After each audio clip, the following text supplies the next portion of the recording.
God, you guys look so good on this drop page. They all look epic. Oh yeah. Excuse you, we look good everywhere.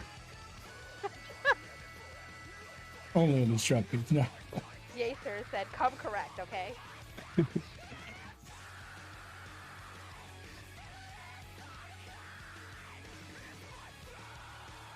I like how our roleplay instincts took us in another direction where, what, 1, 2, 3 of the 5 players are cross-dressing or cross-playing here.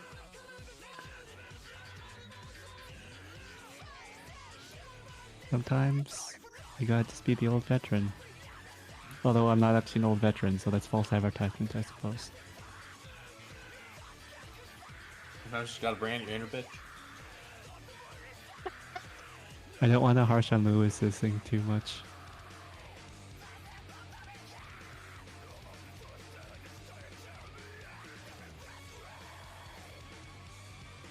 I think my secondary character is the only one that calls him a young man. Well,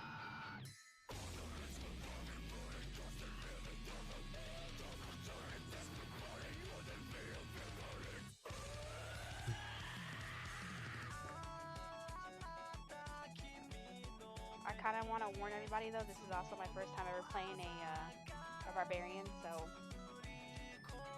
be gentle. It's stuff. I don't know. This- I mean, you hit stuff, and that's about it. You have to be raised and anything else. How dare you Yeah. drop? Describe the entire class in the word correctly.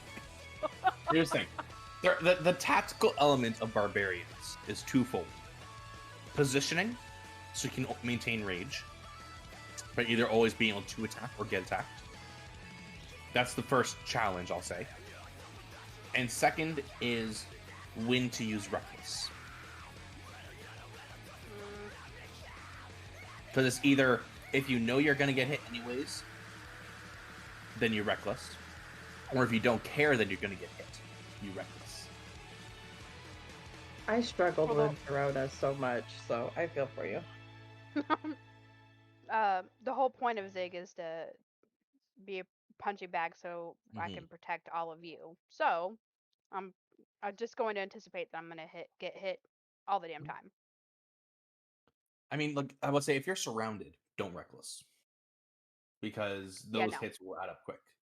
But if it's a one-on-one or if you need to get those damage in, the advantage can really help. And honestly, you should be recklessing probably more often than you're not, but run by feel.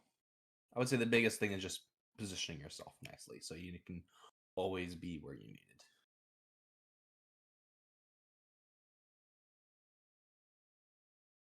It's a good thing I got that jetpack then. Hey. just do big damage, never get hit, and win loot. That's the strat. Never get hit is hard. Or just get hit all the time, but somehow still keep standing. Yeah, but I gotta somewhat get hit because the ability I'm gonna be using to protect y'all with requires me to hit them, and if I can't get away, then here we are. Oh, and Central Guardian? Yeah. Oh man, that can be. Oh god, rest in peace to Chrome. Man, you're gonna love how it feels when Ancestral Guardian really pops off, because when you see all the damage you're knocking off people, it feels good. I'm glad you brought it up because the Shadow Wolf has a thing where he can swap places with persons. So do not swap with you unless you're like really, really hurt or something. Yeah, that's a good That could be idea. a pretty decent trick, because with the way that Ancestral works, after she hits someone, they have disadvantage to attack anyone else. Yeah, But my if barbarian you was that. if you pull her out of the way so she's no longer a valid target, well, guess who just became shit out of luck? Yeah. The They're thing at is the rage, disadvantage though. though. Yeah. So then, what if they can't attack you, and their only person they can attack is Shadow Wolf? They have to attack Shadow Wolf at disadvantage and have resistance to all the damage. Mhm. So it's So honestly not key a word horrible there idea. is attack. Saving throws, features dragon breath, none of that cares. It only has to be an attack roll for the resistance to Correct. apply. Can be tricky But, yeah, sometimes. happens. That happens a decent amount of time. All right, let's go ahead and get a proper roll call and jump into tonight's session. I heard Switch, and all I could think about was Jujutsu Kaisen, though. Lol, the clap. Yes. How do you like your women? Oh, you're chunky. Jennifer Lawrence? Yeah, I love that show. I almost died when I saw the Lord of the Rings thing. So, R.I.P. in any case, let's go ahead and get into this. Estrid, Present. Nim, Here. Phoenix, Breathing. Zig, Hello. Godric, Here. Sersha. Present and accounted for. Excellent. Werner, in game, can you just change your name to your character's name, your name tag? Yes, I'll I fix think that. everyone else is solid. Okay, thank you for joining me for this new mini series, Vanguard's Engines. Hope you're all ready for an interesting ride. Let me set the table for you so you can all enjoy a good meal. With that said, be mindful that now we're going to go into our characters. Let's do our best to stay there when appropriate. In any case, are you guys ready? Ready? Two Yeah. fingers salute.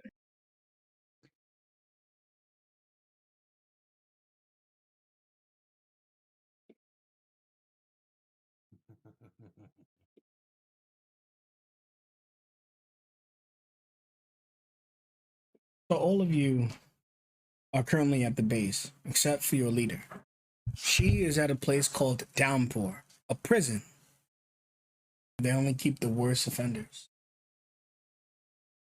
Our session starts in this prison to extract a criminal, as she is labeled, named Phoenix, who actions caused the entire city of Ikarus, a kingdom of thousands of people, to be nuclear striked.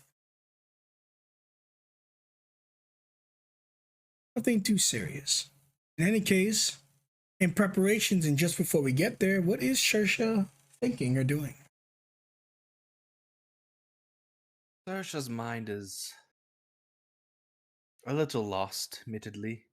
She tries not to show it, but it's there. She mourns the loss of her teammate, and she knows that the fight has just begun.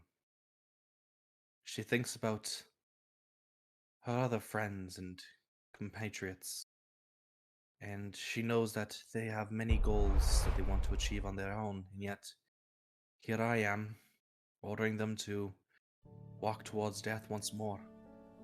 She doesn't like it, but she knows it has to be done. And she also knows that she isn't giving up on either of them without a fight. She hopes that, at least with speaking with Phoenix, that there's enough hope that her strength could at least keep them safer than on their own. Her mind is very focused on what she can do to protect her team. Her team is her family, and she will die and kill to protect it as needed.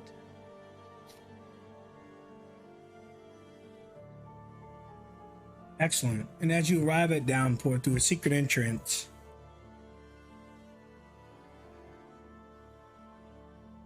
you're brought in by a marshal, one such marshal here. You've met her dozens of times, maybe hundreds. She brings you into this cruel place. She reminds you that only the worst offenders are here. But then, maybe she has a soft part for this individual. She tells you, Phoenix is a bit different. I know what she did was grave, but just take it easy on her.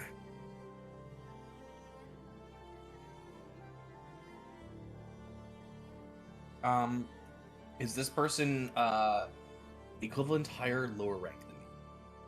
I would say equivalent. She's a marshal, which means she's a high-ranking soldier. But you're still an elite, so Yeah. that would put her under you in some sense. But it's just like a different playing field. And what has she done to earn such a mercy? I met her. Her intentions were not the result that occurred. I'm not asking you to give her a free pass. Justice must be dealt. I'm just saying, maybe don't give her your usual treatment. She has a firm scowl come across her face for a hot second, and she takes a deep sigh. You're lucky you're a good shot in school, because I started to like you. I'll take your thoughts under advisement. The A fool is still a fool, but perhaps she still has use for this country. The elevator you're on begins to descend, as this place is made with technology from Clamdor, an artificer engineer that makes marvelous stuff like this. This is literally in the heart of the city. Within the mountain of Ikarus, the sky capital, is this prison. And as you begin to descend, you are also here to deliver Shadow Wolf. I wonder how you feel about that, giving this powerful device to someone who caused the potential death of a dear friend of yours. I'd watch your words, Falcon. Calling Shadow Wolf a device is an insult to this group. He is a partner, comrade like any other. He is cautious because of that, but there's a comfort knowing that even throughout all this madness, Shadow Wolf will still be able to assist us. It's comforting having such a wild beast on your side in the thick of battle. You could see in here that the conditions are as rough as ever. People cycling the energy for the facility, paying their dues for the crimes they've committed, and a ruthless guardian, unbiased, a friend or a foe that acts when anyone deemed a prisoner attempts to escape. With only one response, not to capture but to destroy. Angelic creatures, as they're referred to, float around, the true images of angels, some would say, but to you they look like bawling fumes of fire. And elite soldiers appropriate to a maximum security prison. As you arrive at the bottom of the stairs, Marshall opens the doors and brings you across a raggedy bridge, barely holding up as the guardian swoops underneath. To yet another descent deeper into the mountain.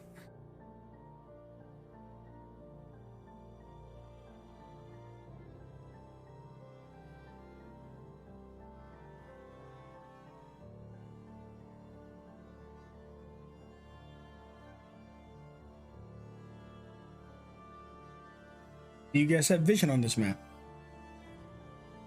Indeedly doodly. Excellent. As you get down to this final descent into this room, carried by a stone angel, you find yourself in front of Warden Yashiro, one of your greatest sponsors and a very respectable individual among a secret council. The marshal simply bows and bids you farewell, Saoirse. It says nothing else as it begins to take her back up. Good to see you, Marshal. Your bow better be steady. I'll be checking on it later. You as well, Captain. You see the warden stand up slowly. Saoirse, welcome to the downpour. She kind of walks over, and she's still in business mode right now, so she's walking very long, like stride steps. Walks over towards Yashiro, and then her smile comes forth, and she gives him a very firm kind of handshake. It's good to see you. You as well. This is how you spend your time. I swear, it makes sense why you keep asking for the good whiskey back home. We all must play our part in this world. You and the Vanguard know this well. Indeed. Follow me, I'll take you to Phoenix. I thank you. Shadow Wolf, come. Yes.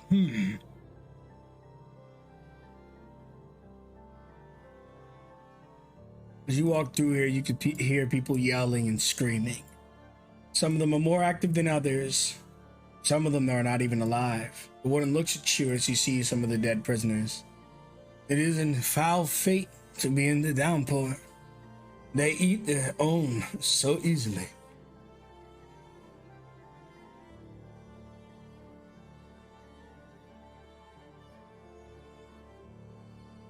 He grabs a key and he begins opening the door. What do we initially see? What is Phoenix up to as the warden's fetching the key?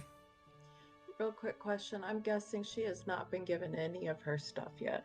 No, not yet. The warden has a box of your material, though.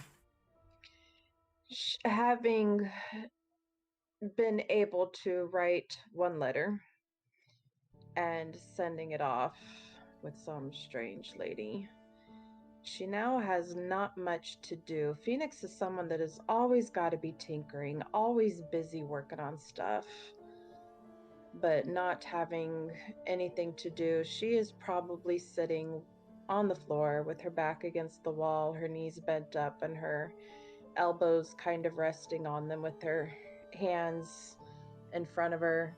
And last time that we left her, you were detailing the torture that was happening to her hands. So she's kind of looking over her fingers, trying to move them. They hurt like hell, but she doesn't scream because there's too much screaming in this place already. And she's just kind of like focusing on the pain of her hands is allowing her to ignore the pain of other things. Great enough. You have company. Oh, what an honor. She stands up.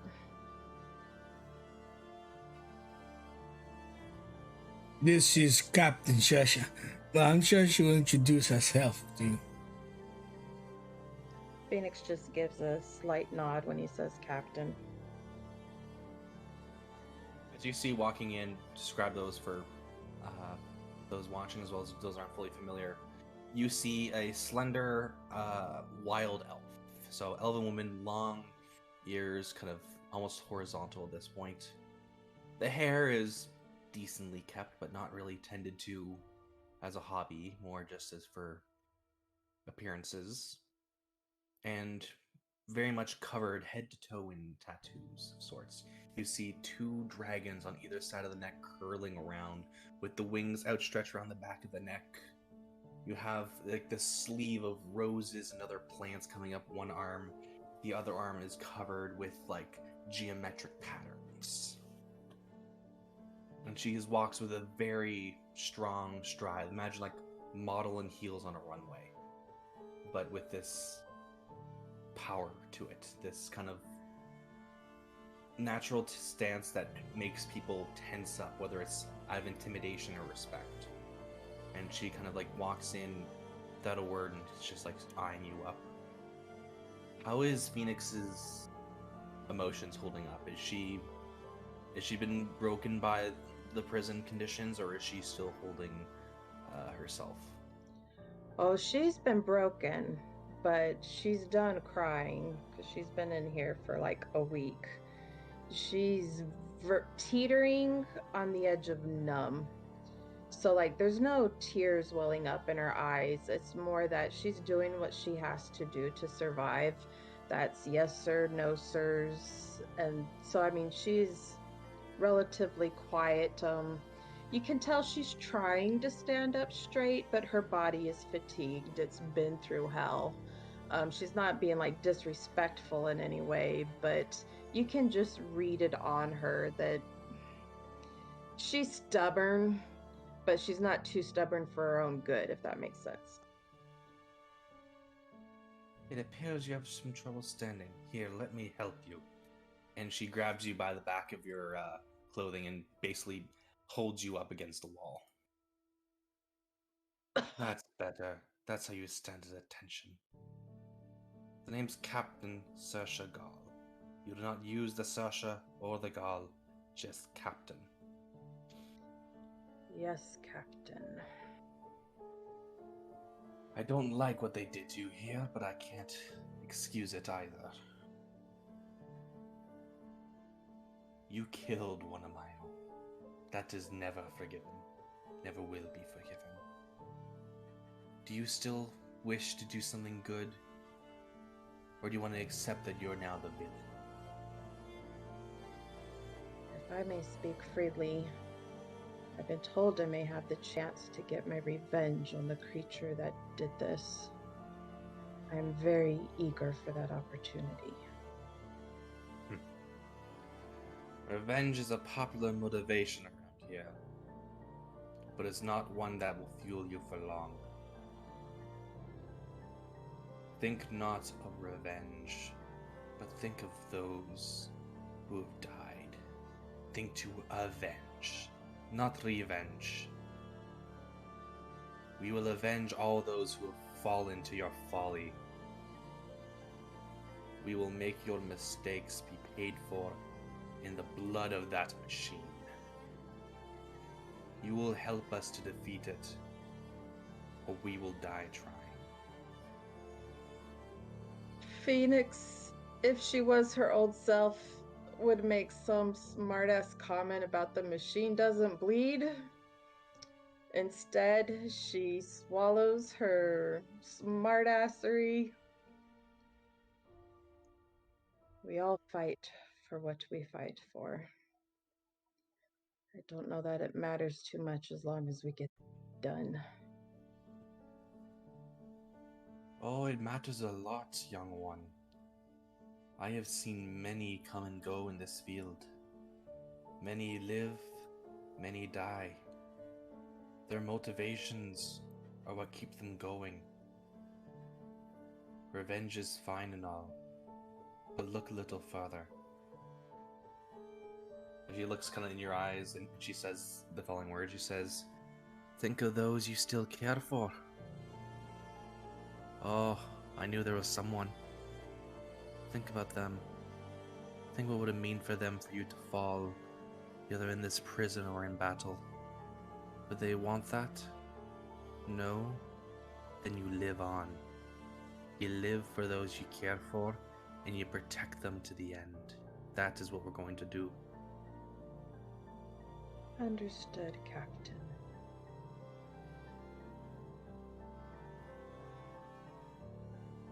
While you are talking, upon completing, you hear a voice in the prison just thaumaturgy the hallways. Chow time! And rodents come running out, rats. One into each cell, at least one per person. When the rat gets into this cell, it dies, de-skins itself, falls into pieces, begins to cook. Then the food is prepared right there on the floor. That is freaky, Falcon. And the warden tells you, I suppose you will be skipping lunch today. If I'm on my way out, yes, I'd rather soak in the sunshine than eat another rodent.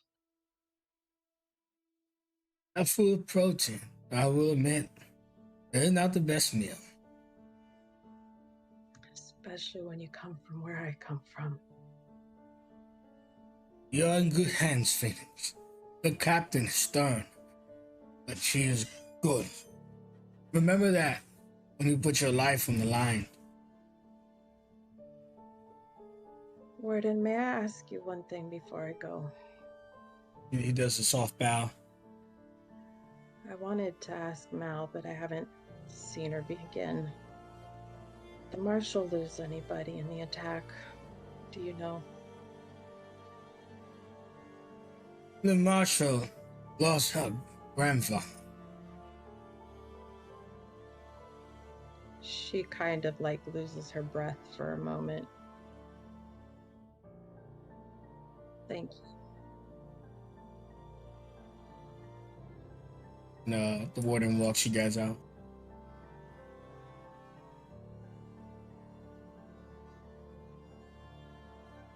Shadow Wolf stands up really tall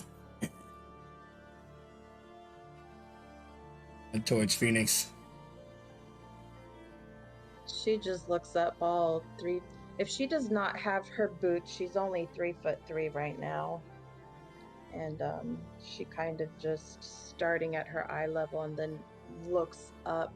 How tall is this wolf? About 12 feet when it fully stands, but it's mostly hunched, looking more like 9 consistently. She just mumbles real low, not meaning to be heard. She can't help herself. You are magnificent.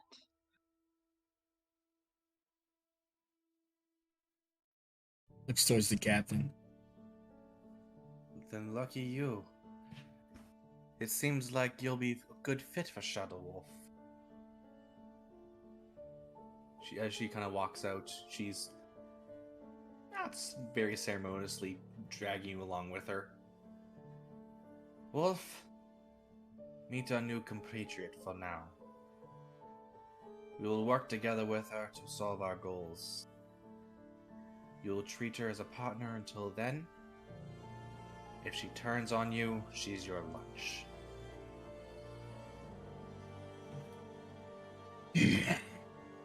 Growls disdainfully but approval. She gulps hard. And Told you, Phoenix. Every single thing you will do from here on will be met with disdain. I will assure you that as long as we work together, we will work together as a team. But don't expect sympathy from anyone for any time soon. She will not open her mouth because she is in self-preservation mode, but an inside look into her head, she's trained her whole life for this. She's always been looked at with similar disdain. She can survive this.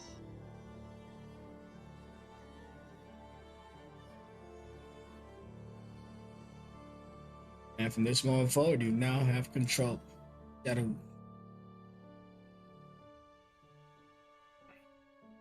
The warden walks you guys out, brings you towards the elevator. He takes off a chain that is on Phoenix. Good luck, Phoenix. May you do good wherever you go. Thank you, Warden.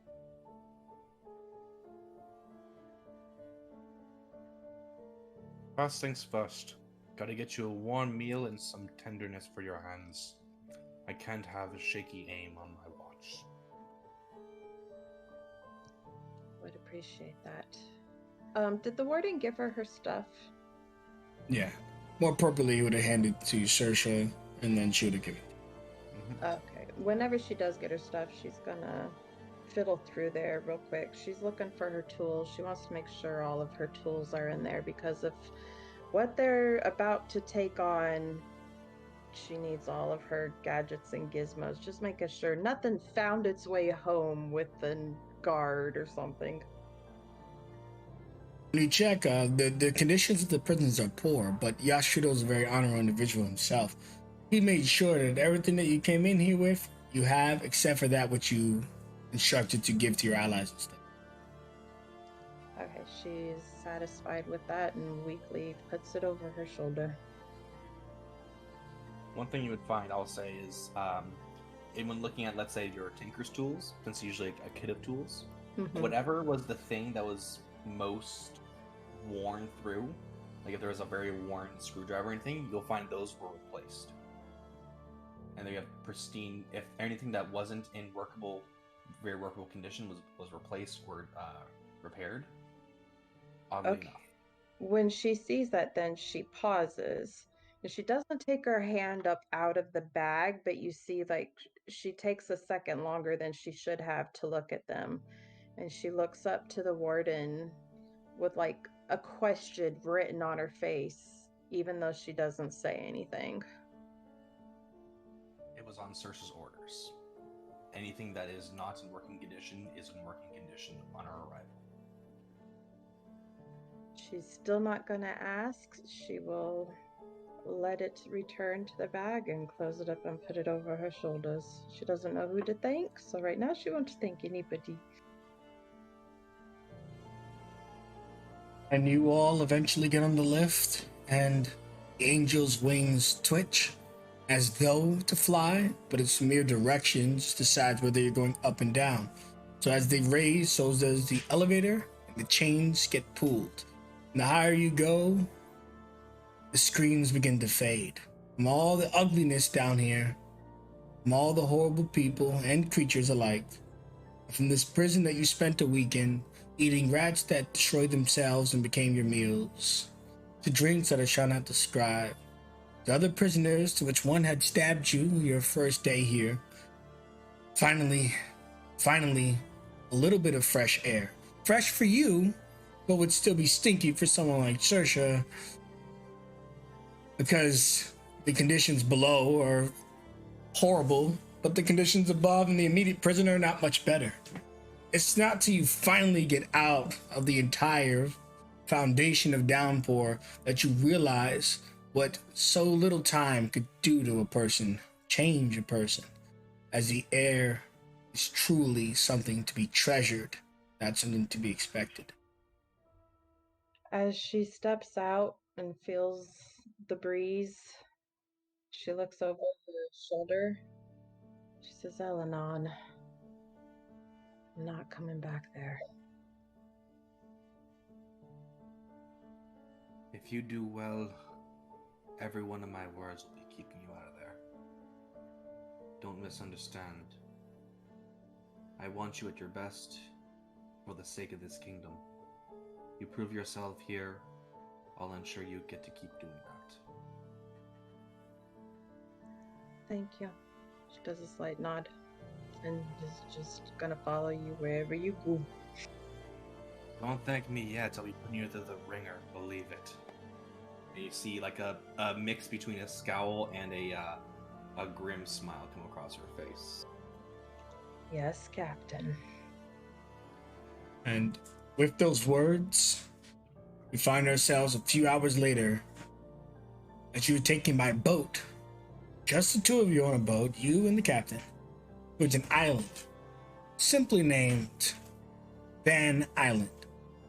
But upon arriving there, let's check in with the other members and what they're up to, and we'll come back to you shortly.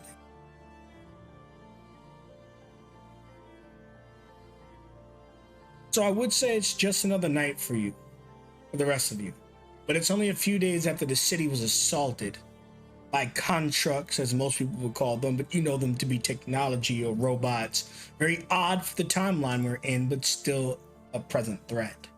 You've been cleaning up the city for days on end, disposing of rogue machines and lifting people out from under rubble.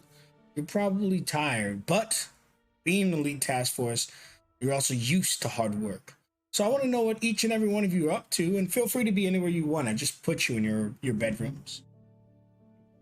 Who would like to go first to describe what they're doing and their character, etc.? I can. Excellent. So go ahead and walk us through what you're up to right now and describe your character for the stream. So right now Zig is currently kind of sitting down. She realizes that after everything has been said and done, this is a scary time for everyone in the land. And she has a large family back at home, so she is currently writing one of her 4 brothers to check in on them and make sure that their parents are okay, and so is her little sisters. And she's just trying to give them an update report on what she possibly can tell them. Meanwhile, she's also kind of, you can see her curling just a big old rock in her hand, just kind of lift her, build her biceps up with her other hand. Zig is a barbarian ancestral guardian. She is kind of gruff around everybody who is not her team. These people are not just her family, they're her soulmates in her mind, because they've been through so many fights, arguments, just difficult times together. So she's protective of everyone, especially after them losing somebody. She's hurt, and she's also very angry. Angry that this has happened. A little angry at Phoenix for being the cause of all of this. She's kind of warring with herself, knowing that she's going to be coming here. Um, and she's generally just she's a mom figure for the rest of the group. Uh, she's not necessarily per se a mean person. However, it takes her a little bit to warm up to somebody. Excellent. And as you're just kind of getting the weights in and sitting in the room, are there any immediate thoughts knowing that the one who put your ally in the hospital, unlikely to return, is nearly here?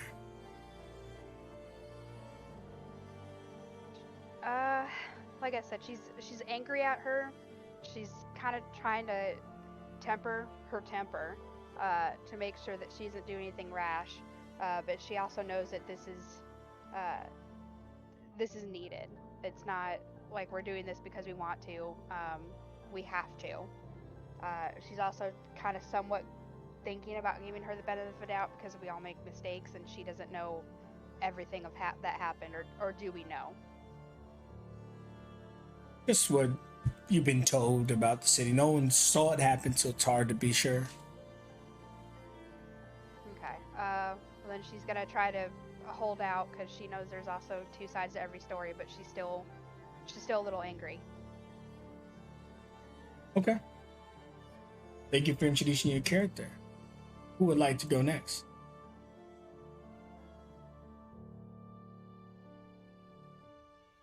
We'll do left and right in chat in game. So we'll do Eshrid, then we'll do Nim, and then we'll go to Godric, just so you guys are prepared. So Eshrid, what are you up to? A steely-haired and stern-faced woman in her armor sits at a writing desk, mounds of reports stacked to her left and right. Her eyes are clear, astute, and unwavering for one you'd give such an age to a human. Birthright, no less. Though not yet out of her own vigor and spontaneously, she goes through these reports.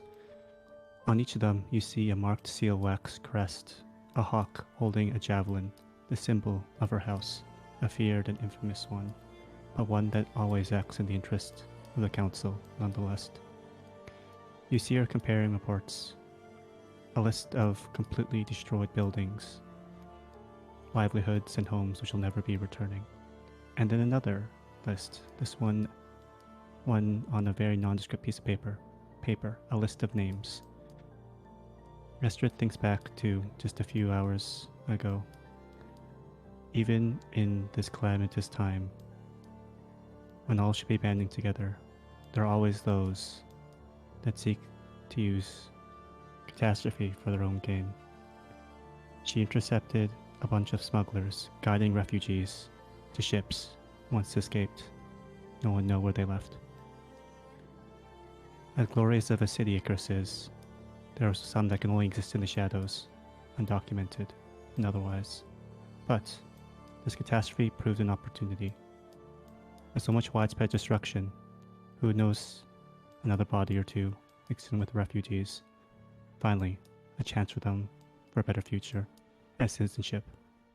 But not all would agree, which is why she now, with her very neat and prim writing, decodes to the family agents where to pit these rescuees to avoid the detection, to give them another chance. She sighs and she closes the ledger, having finally crossed the last name off the list, while she hears the sound of a boat wash in. This fugitive, this one that injured Camille, and now takes Shadow Wolf. Astrid has seen all sorts of people, those that deserve second chance and those that do. Either way though, this newcomer, she'll be used for better of the city, whether by her own will or not. Excellent. Thank you very much. Nim. Nim is a medium-build moon elf. His light purple skin and dark purple hair. He has a mark that runs down the left side of his face that actually kind of shimmers in the dim light, especially in the moon. He tends to carry himself with a bit of an air of confidence, and anytime he's standing next to one of his taller companions, he'll stand up maybe a little bit taller, not wanting to be looked down at by anyone else. He wears nice but pretty nondescript clothing, except for one metallic circle that seems to be attached to the front of his chest, and the circle itself contains a lot of detailed runes and markings all inscribed across it. Doesn't have much in the way of weaponry, a couple daggers at his side, a rapier that appears to be pretty unused, brand new almost. And right now, after the recent events, I think he's, knowing who's coming to pay us a visit, probably trying to take his mind off it at the moment. So he is doing what he normally does in his free time, and he's spending his time researching in his room. He has a little desk where he studies and takes notes from the things that he reads. He's got a couple little book collections outside of his room where he's collected certain things over time, certain things that have contained passages of interest, things that he may want to go back and review again. And he's probably trying to find a certain thing and realizing that Godric was probably in the bookshelf again, moving things around, reorganizing things, having a hard time finding what he wants to find. There it is, Godric. Leave your paws off my books. Just trying to keep his mind focused on something other than our soon-to-be visitor. You see a bookmark in it. You didn't put it there. You know that Camille knows that you can be forgetful when you close your books, and she usually is close enough, or her technology is close enough to see what you're up to. Really, you don't want to think about it too much. In any case, she tagged the last page you're reading so that you wouldn't lose track. Seeing it, that will certainly bring a quick little smile to his face as he realizes she was paying some attention, which is always nice.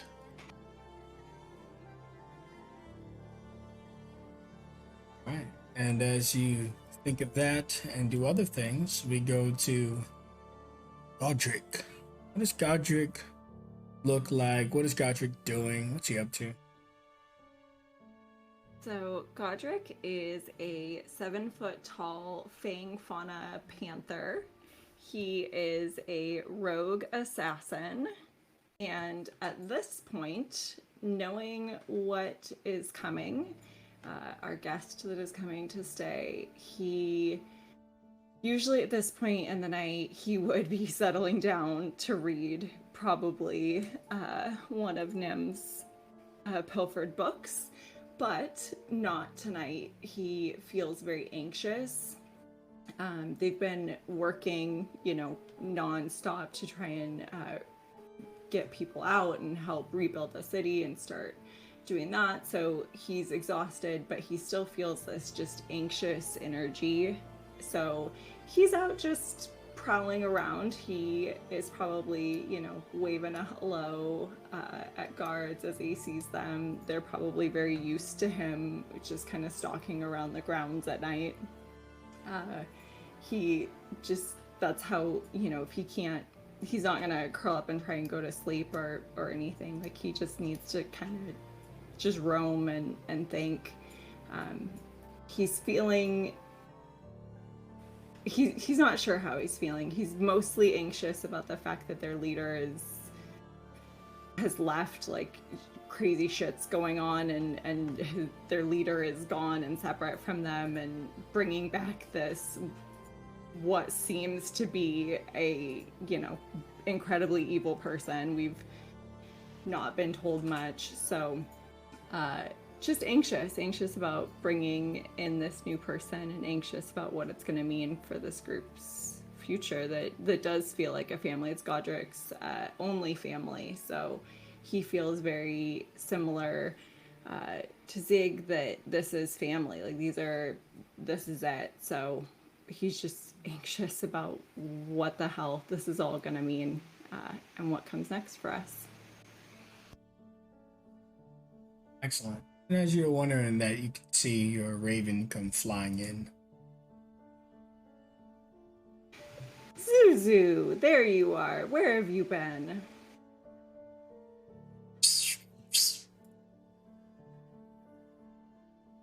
And they'll just roam around, waiting for their leader to return. No matter what time of night, they'll just be out here waiting. Okay. And as you are waiting, the shores to the left of you, exactly that is happening. Your leader has arrived. But let's go to them. Saoirse, Phoenix, Wolf. Unless told otherwise, Phoenix will just be right behind Saoirse and Shadow with, I don't know, like 3 feet or something. Like not up on their heels, but not far back that she's dallying, and she would just follow them in like she's being led to either pastures or another pen. It's yet to be determined. Excellent. The guards immediately address Saoirse. Captain, I hope your travels were safe.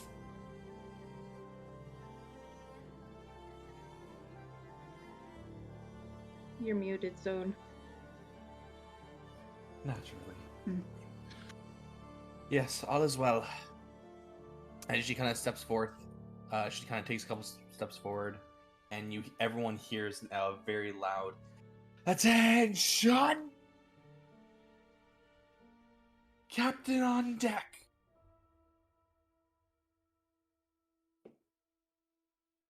As your team begins to slowly assemble, the guards ask you, shall we set a table with drinks and food, or will we be having your communications out here? And should we dismiss ourselves or remain? You all may be dismissed. We will eat inside, but I wanted to do introductions quickly. Excellent, then we'll set the table quicker.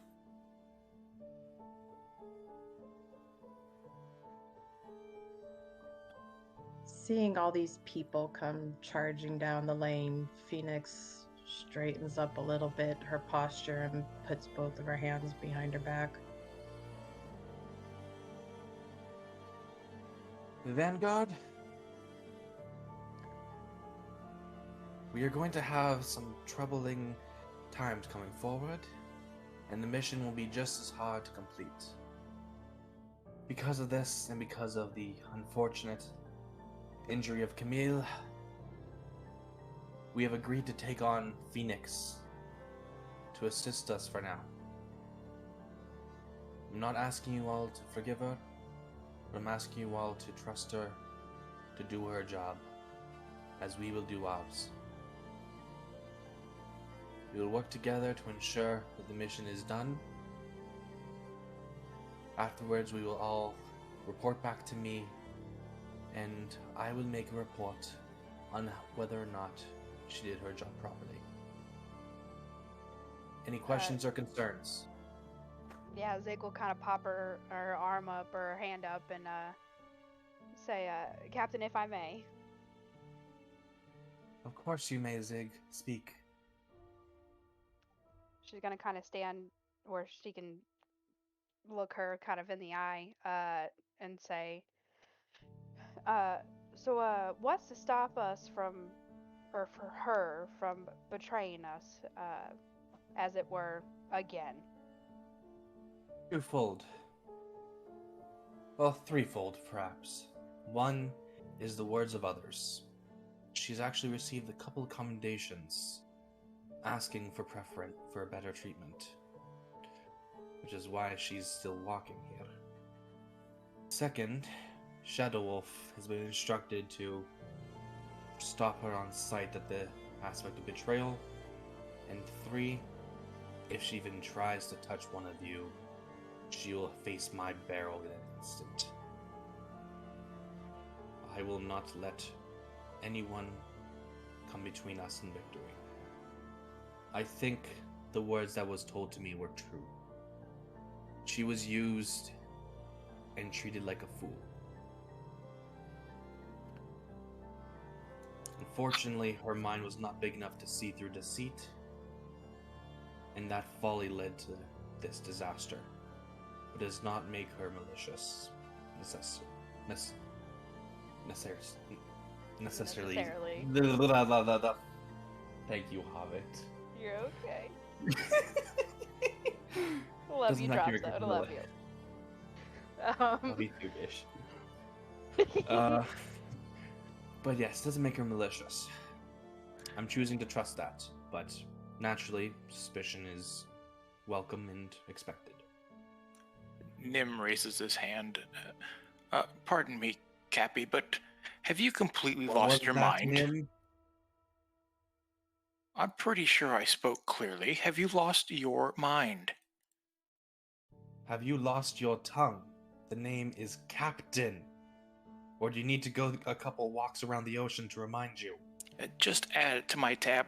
We're taking on this prisoner that destroyed half the city, and we're accepting her because there's a few commendations for better living. Zig will start walking forward, and she'll say, Nim, give it a rest, especially in front of this one. We don't need to look like we have a broken front now, do we? Do you seem to think I care about this one's impressions of us? This one is the reason that our captain isn't here. Alright, Nim, I'll answer your question truthfully. Despite your obvious insubordination there that I'll have to deal with later, it's not simply words of better treatment, it's the fact that she has fought well for the country, and that the entity that caused the disaster was not directly her. It used her to complete this goal. With that under consideration, our need to complete this job, and her skills to help in doing so, that is why the decision was made.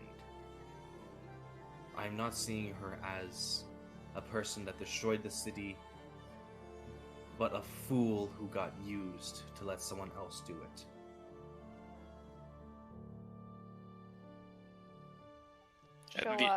The entire time you've been talking to Nim, his eyes have just been staring straight through Phoenix.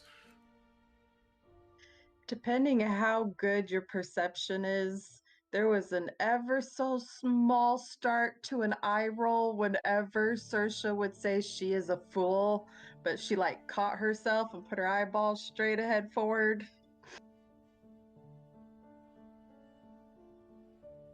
Oh, please roll deception on that.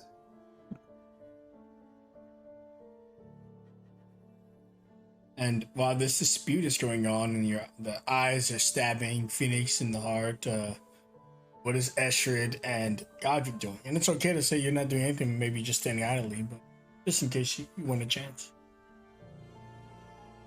Estrid moves forward and towards Shadow Wolf, and she raises her hand toward it and pets it in a familiar way she saw Camille do a couple times. It must be lonely, isn't it?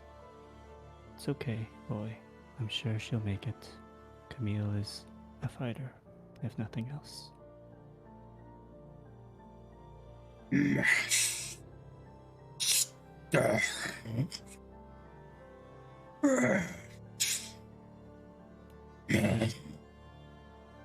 I miss her too, but we will see her back.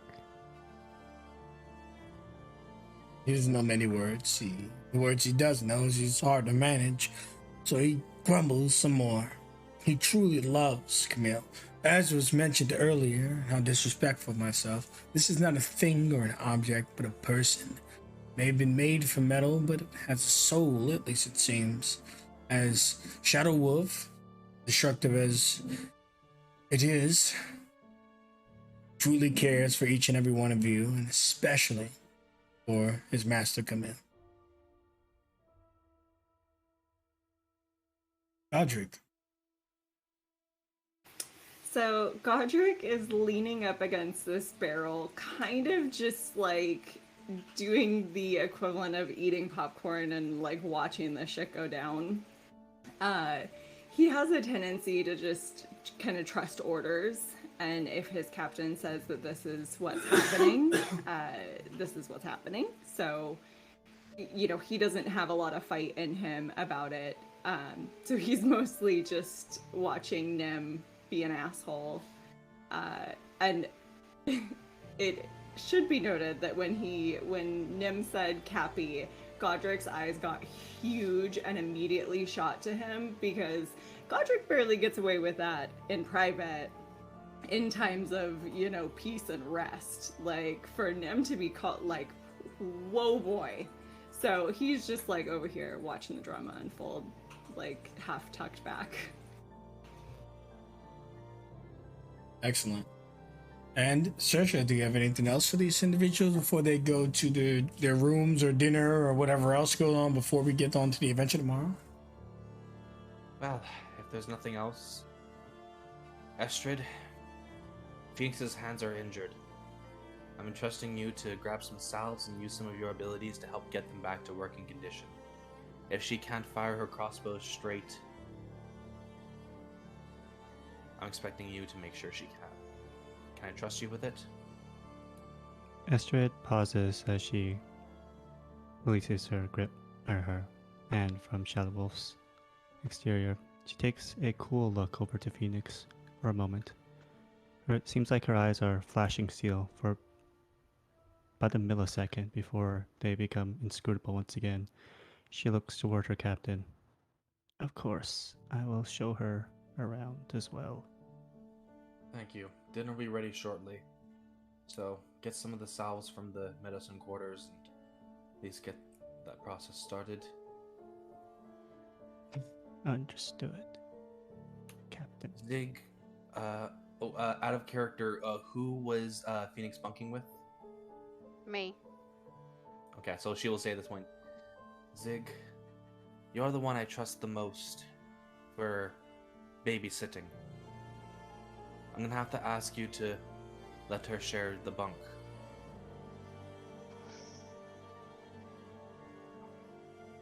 Fine. She comes over close. She kind of whispers in your ear, I'm sorry and thank you. I need someone who I know can keep an eye out on her. Not only for betrayal, but to ensure that she's in fighting condition. I hope you'll forgive me. There's nothing that you've done wrong, and I'll do anything you ask of me, but it's gonna feel a little off having someone there, and someone that I don't know if we can trust completely. I think we can trust her to do her job. Like I said, she wasn't the villain that some people make her out to be. And I truly believe that is the case. If she was truly the person that people thought she was, she wouldn't be here. She'd be rotting back in that cell. Let's see. How tall are you, Saoirse? Ooh, I'm gonna call it like a 6 foot even. Not short but not tall. In this, I would say in fantasy terms. Alright, and Vulcans are kind of large, so she'll, Zig will kind of rest her hand on your left shoulder that's closest to her, look you in the eyes, and pretty much just say, well, I've trusted you with my life, so I guess I can trust your judgment on this, so here we go. Hey, listen, if she does anything wrong, have fun with it. I know you'll win. She'll kind of, she'll curl her right arm up a little bit. Yeah, I was doing a little bit of weight training while you were gone, so we'll test that out some more, shall we? Good. This is just hilarious because Phoenix is all like 3'6" with her platform shoes on. She maybe comes up to your hips. And I love it, because she's going to walk over to you, not in like a menacing type of manner or anything like that, and she's going to bend down on her knee and just kind of look at you straight in the eye and pretty much just say,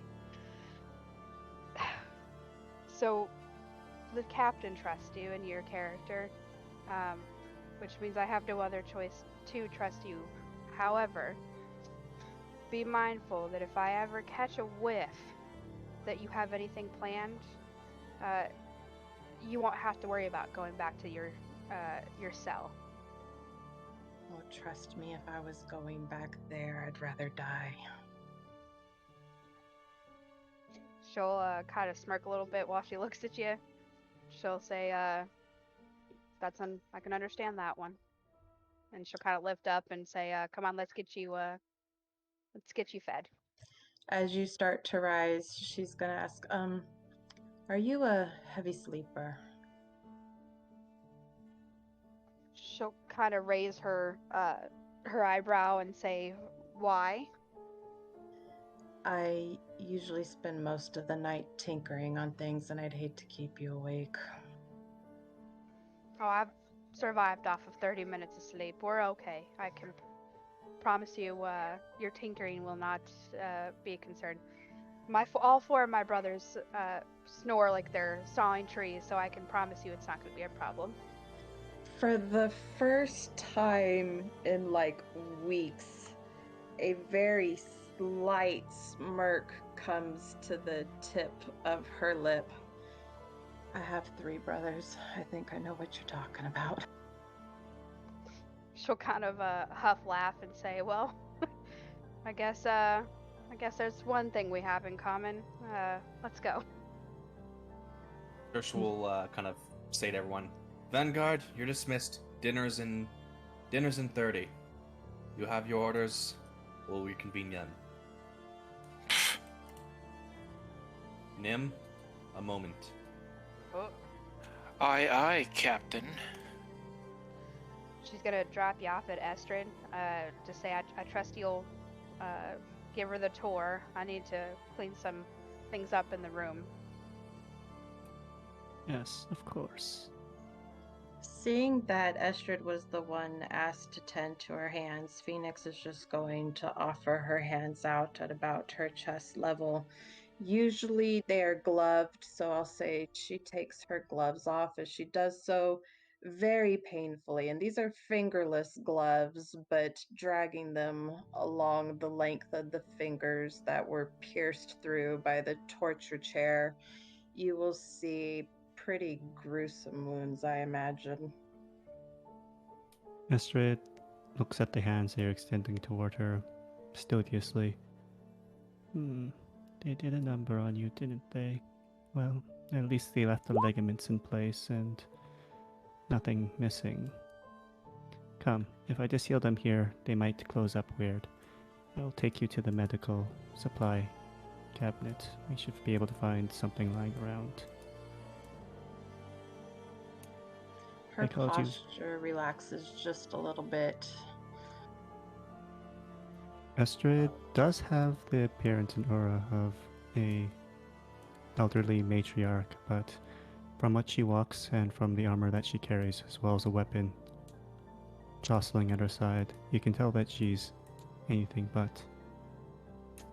They called you Phoenix, was it?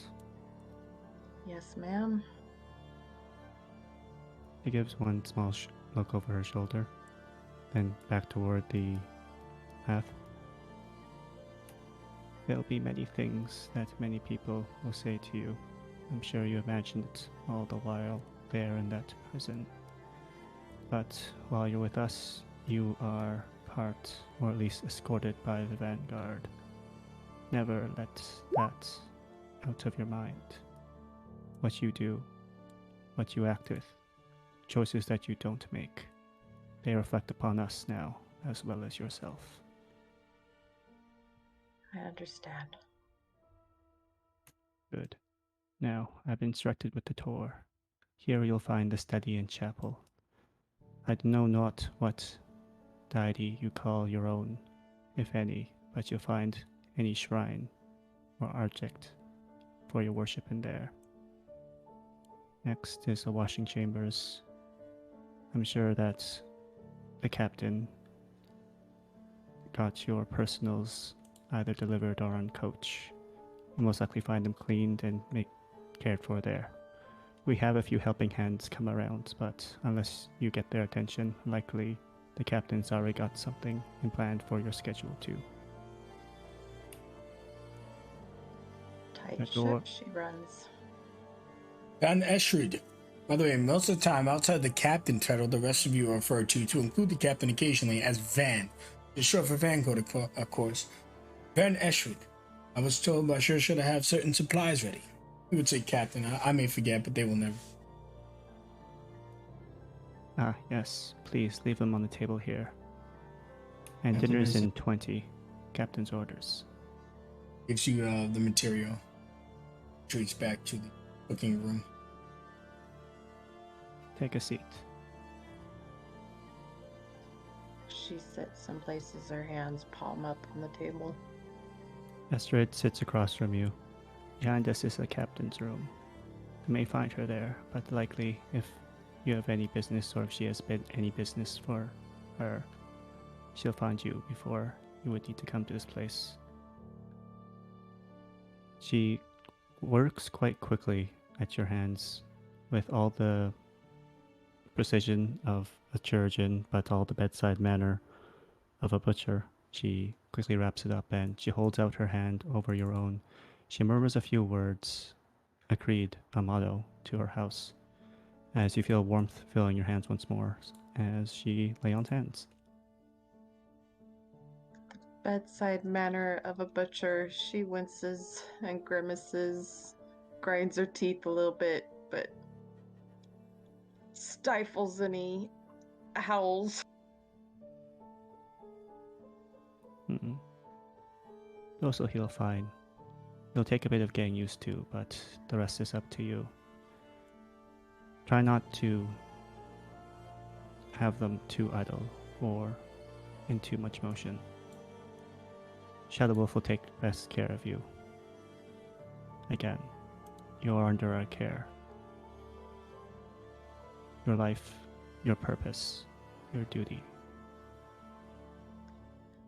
The captain will decide that. The last one's gonna be hard. I'm usually always on the move, but thank you. I'll do my best. I'll see you at dinner. Esther gives you one more praising glance before stalking off. Your lay on hands were helpful. You may not have said as much, but you saw that she had gook fever. It's something that prisoners can sometimes extract in the downpour because of ghouls. They can slip in through the cracks and caves and dark corners that are still unexplored in that prison. A hazard, yes, but no one ever seems to escape when they take those avenues, so surely they're very dangerous. And had she not had those hands treated in the next few days, she would look very different. Her beautiful, colorful hair, well, there wouldn't be any colorful or beauty or hair to look at. I'm imagining Phoenix didn't know exactly what she was danger of contracting, but that she definitely feels like something was avoided. Kind of like if you feel a cold coming on, it's not there anymore. And she exhales, looks at them. For the first time in forever, she's not having to follow someone somewhere. As she just looks up at the stars, she kind of corrects what she had said earlier about I have 3 brothers. I had 3 brothers. And she wonders about the remaining 2. She wonders where they are. She thinks about Mustafar's father. And she just kind of loses it for a little bit. She exhales and tears stream down. She's not making any noise because she doesn't want to be heard, but in the moonlight, her face glistens. She will use the back of her arm to dry her cheeks. All right. And as you're comforted by the flames, which I doubt can truly comfort you, you look at the sky that you've been deprived of for a few days, and wound festering in your side that will likely be tended to as well, and your hands, they slowly recover from the gook disease. Shadow Wolf settling down, wondering if it should eat you or defend against you, but it has its orders and it will follow it. The rest of your teammates assembling and probably getting ready for dinner or whatever else is going on. Did the conversation between Shersha and Nim resolve, or shall we go there now?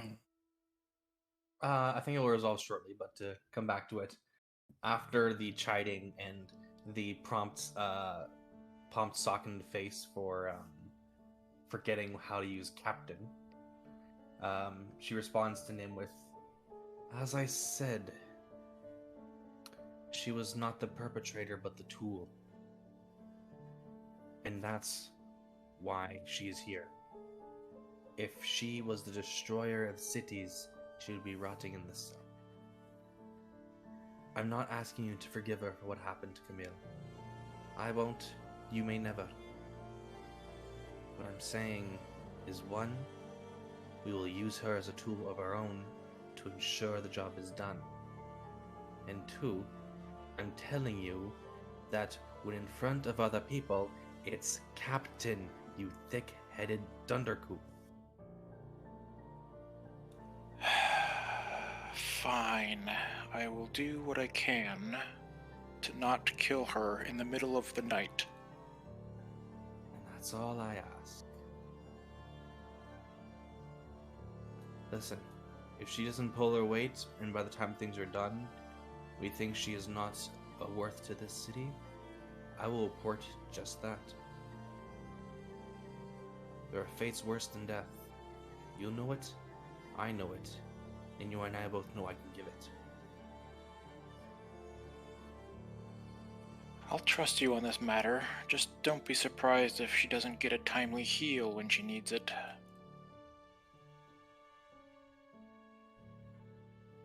If she is more useful to the mission standing up, ensure she is standing.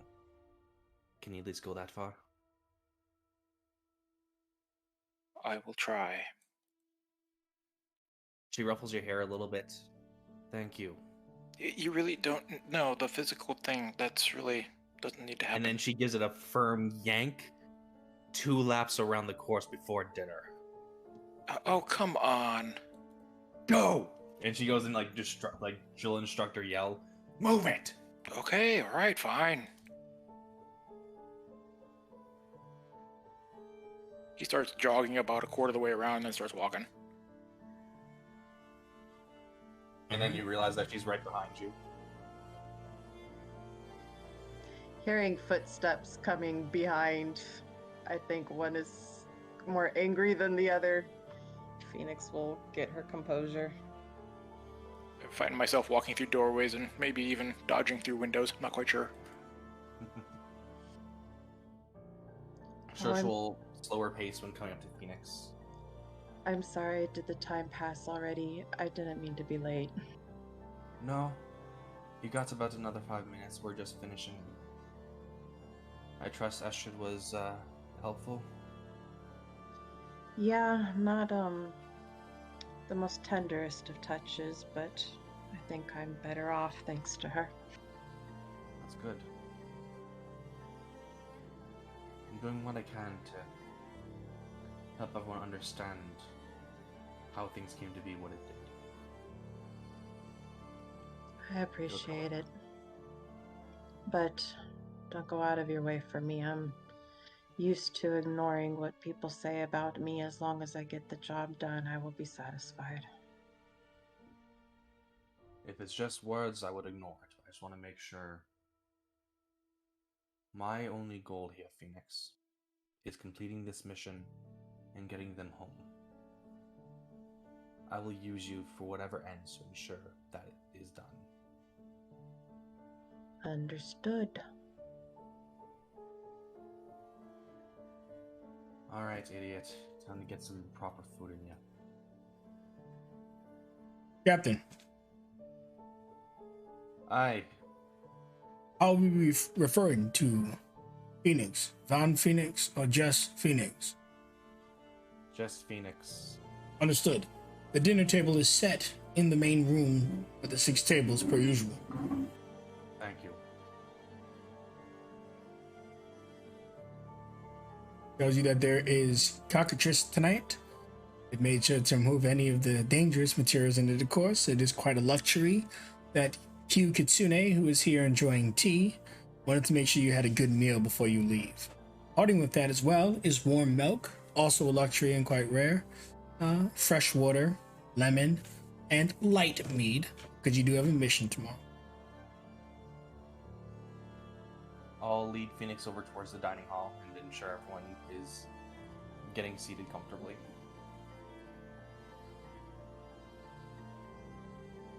I'm not sure where Shadow Wolf would be right now. I just imagine he's wherever he usually would be, like trying to stick to his routine, but up to you. Yeah, he's just chilling right now, sitting here watching the stars, thinking about Camille. So as the rest of you walk into the dinner table, some of you are already seated. So what does the captain walk into? What are you guys conversing about? Are you quiet?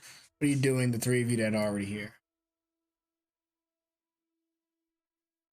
Did you say we were having wings tonight? Cockatrice is pretty much chicken. Really, really expensive or turkey-like chicken. Has it already been served? Yes, it's roasted, it's on the table, and there's also a lot of amenities supporting it, such as biscuits and other stuff. All right, well, you're going to see Zig mowing down because she's a growing girl, okay?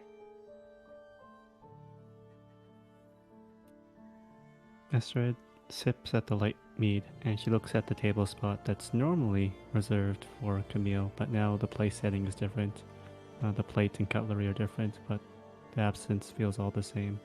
She looks toward Captain and Phoenix entering out of the corner of her eye, and she gives the captain a friendly curt nod before she returns to her drink, but she hasn't started her meal yet. Nim looks across the table at Godric. Godric, the book. Geothermal events and ley line shifting, please return it when you're done. That's not even something I would read. And he just rolls his eyes. Yes, I'm sure it just walked off on its own. I'm sure it did. Nim just smirks a little, sees Saoirse walking in. Captain? Hello, Von Nim. Enjoying dinner? About to. Good. Saoirse does a little whistle and calls Zuzu over to her. There you are. Male or female, Godric? Bird. Male. Ah, good boy. Kind of reaching to her pouch, pulls out one of like the little seed snacks that she always keeps on her, throws Zuzu one, then sends her off to proper owner. Good. Maybe Phoenix, you'll you can stay away from my chicken tonight. Like pecking at the seed right now on his shoulder uncomfortably. I'll say Saoirse takes the table here so she has a better view of everyone, and she'll direct Phoenix at that front.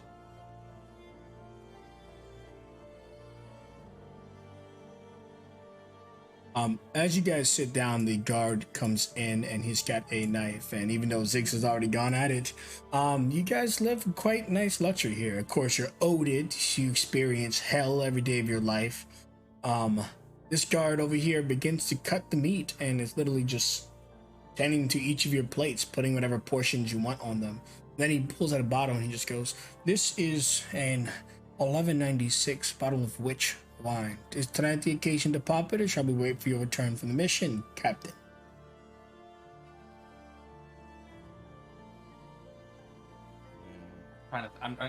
That's a question I'm not sure of. Let me think about that. Excellent. So keep it in the cooler alongside you. If I shall retrieve it, let me know. Thank you. And they begin to carve the meat. They give you salads, gravy bowls, biscuits. This must be pretty God sent when we already found out what Phoenix was chowing on. Phoenix, your impression of this table. I know it was only a few days, but in that place, eating that, getting attacked, all this other stuff, man, it must have felt like a lifetime. Yeah, when she sits down, she mentally glues her hands to the top of her thighs because she wants to just dig in, but she waits for other people to start eating And then once other people have started, she is not talking. She is just downing everything. She's always been a big eater because her auntie's cooking is the best in town, but she is starving of decent food. So she is trying not to be a slob, but she is just going to town on the food. She probably has like 3 helpings worth. Saoirse does gesture to Phoenix's water next to her. Just keep drinking. I know how much you've been eating down there, and this much heavy food can be bad on your stomach if you're not careful. She nods and will drink water, and if there's another glass for wine, she will turn it upside down so it doesn't get filled, but she will drink water.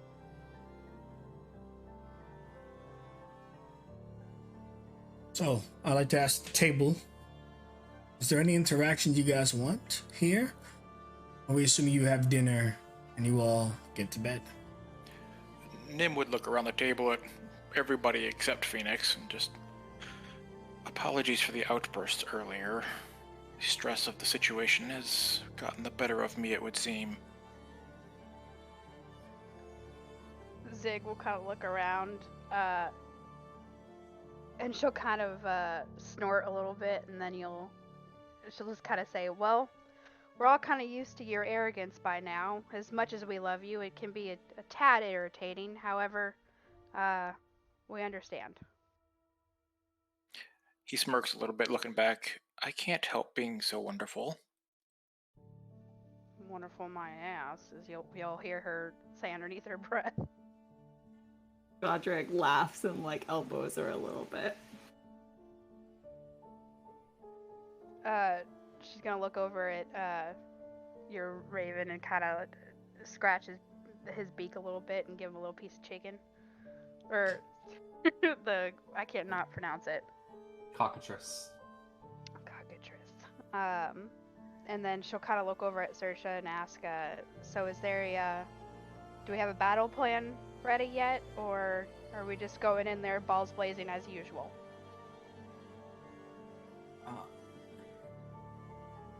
We're gonna develop the plan shortly. I'm gonna speak with Q to ensure I understand the situation.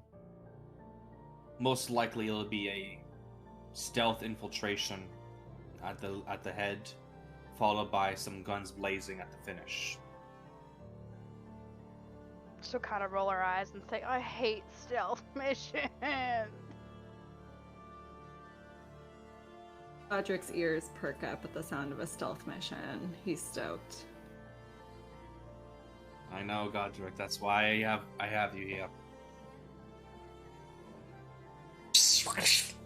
Zuzu's wondering, why do you have him here? In case we run out of food. No. Zuzu is very important for moral support. Zuzu's pretty. Yes, I certainly don't keep you because I'm going to eat you someday. I would never. Before I begin my conversation with Q, are there any concerns of yours that you want raised? Operational wise. I'm going to assume there's no backup, ever, as usual. Your backup is me, my backup is you. Well, let's go kill things. Does that sound like a plan? I think it sounds like a plan.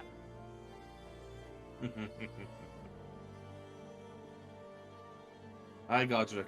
I'll ensure I get as much as I can back to you.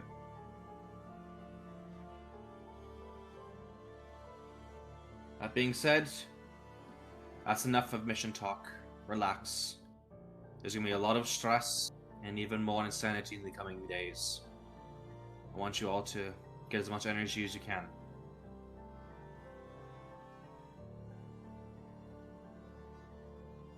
And the guard looks at you one more time, tapping the bottle if he should put it away to preserve it or pour it.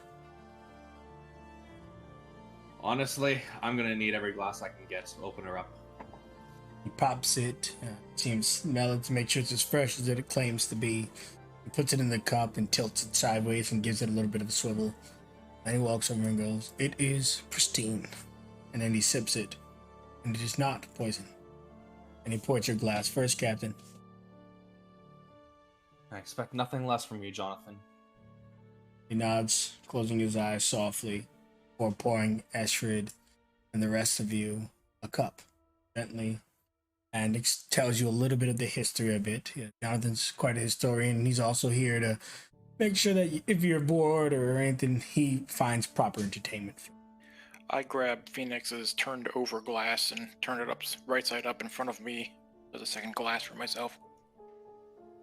Zig's gonna at least stop that, and not that she trusts this one, but she's also gonna say, have you ever been to the prison that she came from, Nim? Of course not. Give her back the glass. She doesn't seem to care for it. No sense letting the glass go to waste. Zig will look at Phoenix and say, would you like the glass, or should the arrogant arsehole over there get it? I don't want it. I'm not interested in getting in between your guys' chemistry, though. See, she doesn't want it. Oh, he's an annoying brother is what he is, but fine. Permission to speak, Von. Granted, Jonathan. Excuse me, Guard Jonathan. And with that permission, I'd like to address the room of Phoenix. This bottle here, the 11th series, made of quite a long time ago, 200 years, for the times of Metal Rain. This bottle's exquisite. There are only 33 bottles in the world, likely less. This is your chance of partaking a drink, as though it was your last. I think you should not deprive yourself of this if Captain, of course, would allow your cup to be filled. Not a full glass. She needs some mental strength. Give her a half pour. Oh, please don't. I've got a lot of work to do tonight, and I'm exhausted, so trust me, I usually enjoy a good glass, and if we live through this, I will definitely partake, but I've got a mission to do. Understood. Fills up the glass halfway and moves it over to Nim. Phoenix looks at you, Nim, and just says, "Enjoy." Doesn't return the look, just says, "I shall." And Godric, do you partake in the wine? He will turn over his glass to not be poured. He'd prefer to stay of sound mind with everything going on. Jonathan puts the glass next to the captain when he's done pouring all the appropriate cups, and he tells the captain, "Captain, if you have no further need of me, my daughter's recitals tonight." If you could bring the bottle to Q, ensure she has a glass before your departure. Absolutely, Captain. And he bows and sees himself out. Oh, one more thing. Yes. Tell Delilah I said good luck. It'd be ecstatic to hear those words. He goes and serves the glass for Q, the last of the drop, the half that remained. Jonathan exits for the night.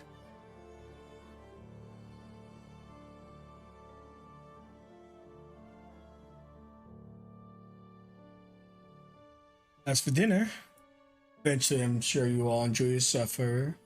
It's not your supper, that comes later, your supper. And have a good time. As the table eventually gets dismissed and you eventually get to your rooms, unless of course you want to do something else. I believe the final thing for tonight is speaking with Kiyu and of course finding out what all of you are thinking before you go on your mission tomorrow.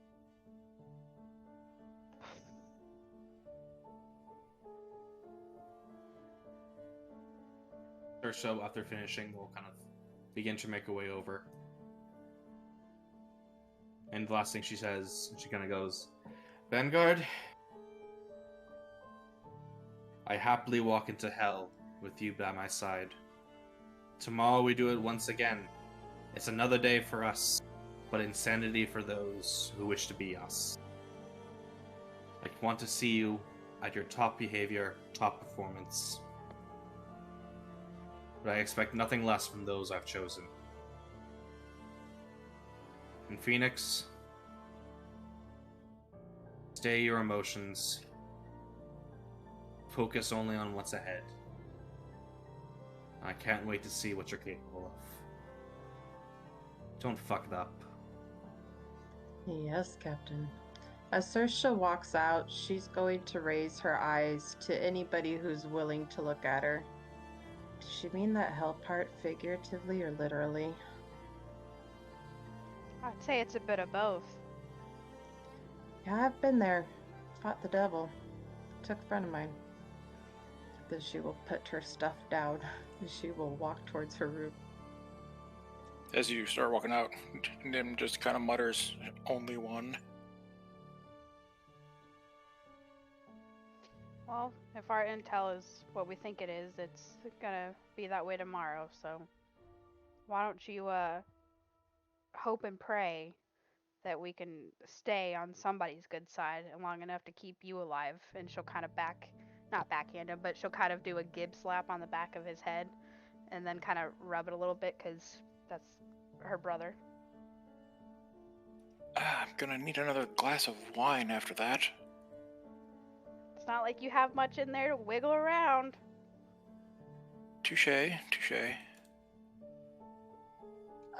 Quick question. In Estrid's tour around the place, Phoenix would have noted wherever was the best place to work. I don't know if there was a workshop here from Camille or if she's working in the bedroom.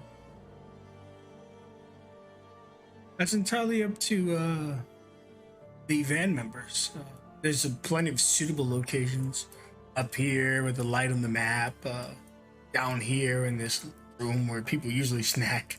I think the dry dock might be the Okay. best place, perhaps. So Asher would have told you that if you're gonna get late night work, it's over here is best. Phoenix would head that way, and as she passes Shadow Wolf, she's not going to push it, but she knows it's important that creature and artificer be on the same mind wave. And so she's just going to look at him and say, "You're welcome to guard me if you want." And then she's gonna go that way to work.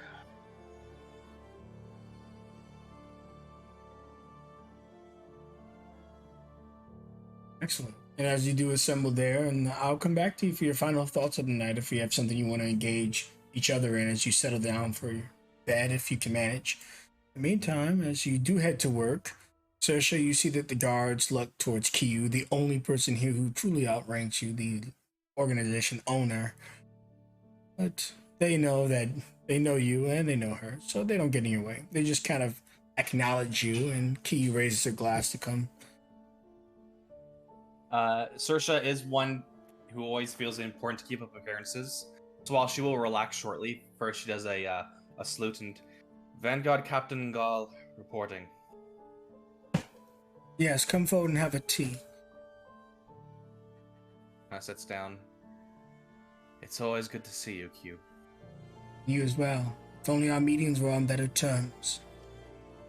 Well, you couldn't just invite me to tea once in a while for the hell of it, but no, there's always some level of monstrosity to kill. In this case, machinery.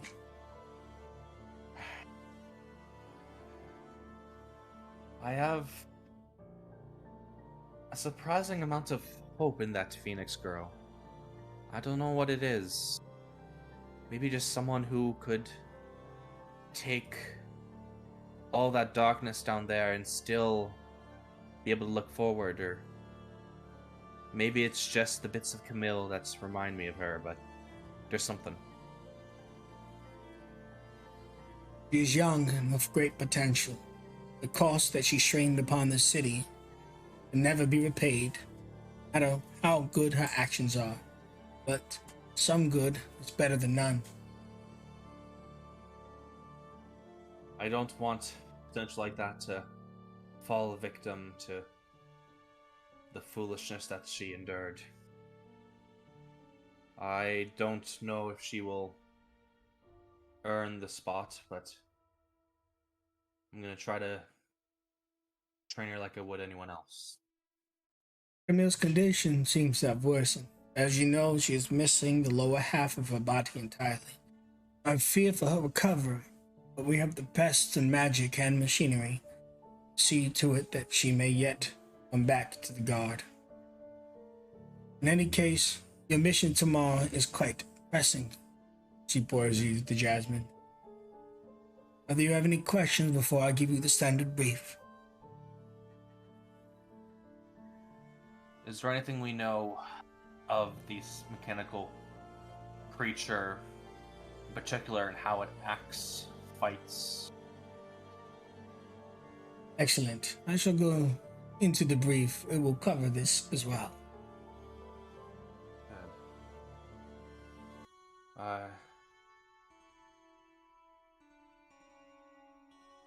So, Captain, she lays a map out in front of you. Your task will take you from the Ikarus, a city proper, all the way to the Chimera Spine, where we suspect the creature is. Along the way, you will have to move through the spine as many territorial creatures. We've noticed that there are manticores on the cliffs that you may need to watch out for. For your group, no doubt they'll be easy enough to dispatch, but there seems to be a stirring among the monstrosities.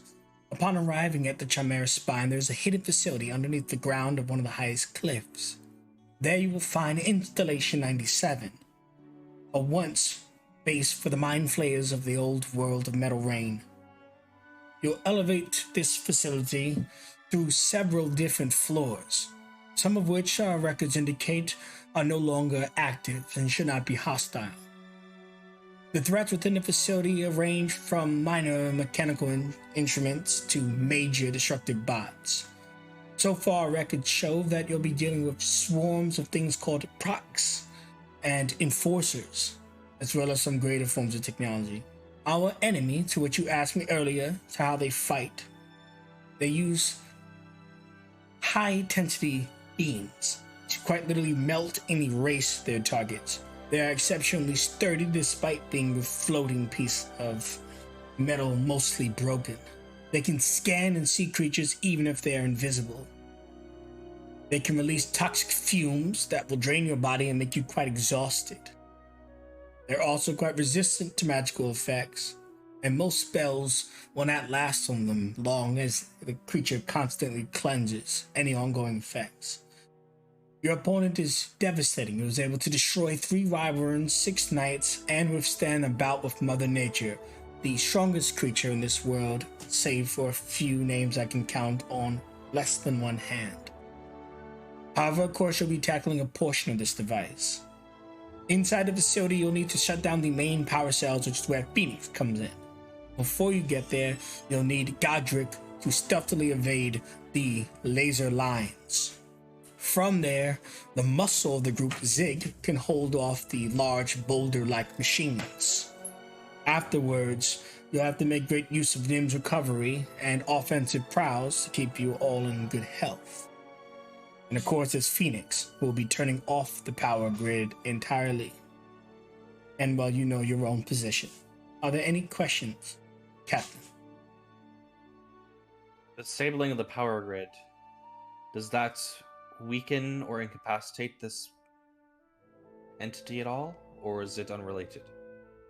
The power grid will lower most of the facility's defenses, including whatever it's planning. We know that it's linked up to the power grid, and if it wants the power, then it is our task to prevent it. We suspect it's linked to its repairs. It's trying to make it build itself back up. If it reaches its previous state that contended with Mother Nature, you have 2 options: die or retreat. And I know the latter is not favorable, but the first is far worse. If we can destroy the power grid, but doesn't seem feasible to destroy the beast in the same bout, would it be acceptable to regroup after removing the power? Absolutely. Now, this is a task that I will only tell you, and you may suggest it if you truly feel so. Once you understand Phoenix's capabilities, it is also possible to reverse the power grid. which could cause the entire facility to explode. This may be an effective means of not dealing with the creature directly. However, this is an extraordinarily difficult task, and if she fails, will only empower the creature as she begins to try to overload it with energy. Okay. The ability is that you refer to, I'll call it disintegration. Do we know of its ability to penetrate? For example, if cover was used, would a small amount of cover be sufficient to block a shot, or significant be required? Its eyes are tracered. When the wyverns were doing evasive maneuvers, they would dodge them, but it would come right back around. They're like tracking things, I suppose, for our understanding of magic, like a magic missile. Okay. I think I understand. Out of character, would you mind, not even if it isn't now, but later in chat, writing down those sections of the infiltration again for my own memory? Absolutely. And also, this may be your first time on a YouTube series. You'll be able to watch it back and study it and as well. Granted. Heyo. So, Sorry. yay. Sorry, pro character. You're like, hold up, he's right. Any other questions for Kiyu? And we're going to be closing out here shortly in a few minutes, everyone. Saoirse kind of, after like being focused on the mission, kind of relaxes, just goes, I don't know if this is right for me to do. I feel like that sending them on this mission while everyone is focused on Camille. I know it needs to be done, but I can't help but worry for them all. Absolutely. And that is why you're the captain of this team. We need more than just a steel blade. We need a steel heart. And you captured these both magnificently. These words may not carry you to victory, but if anyone can protect this city, protect this world, it is the Vanguard. Saoirse, Q is the only person that she will allow to show any level of weakness in, and she kind of looks up to Q and just goes, we're doing the right thing, right? She pours you some more tea, and she tells you, this creature only bears destruction. Even if our hearts are confused, we carry a bit of that darkness in Phoenix, who is a victim to the creature's grand scheme. The world needs our sacrifice so that it can go on living, so that a recital like Jonathan's daughter can take place without fear of destruction, so that you always know your difference isn't just a small thing, everything. Yes, you're doing the right thing. She kind of has a little giggle. I swear, if you weren't you, we wouldn't be doing half the shite you put me through. Do not forget how you used to be in your position. Many years ago, me and my husband, who died in this line of duty, the original Vanguard of Ikarus. When I was told that it was time for my retirement and I had to choose someone to pass my mantle on to, there was no second guessing it. We have a fine team, but leadership takes a particular kind of person. While all of them are equal in character and strength, you are a leader. Then I will lead us all to victory, and we'll share another bottle when I get back. She lifts up that glass. It's a shame she didn't partake in this. Such a rare luxury. She drinks it. Any other questions for me, Captain?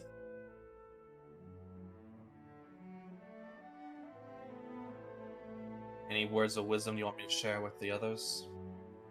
Remind your team that when things get dark and the road is hardest, that is when you all thrive. No task worth doing is done easy.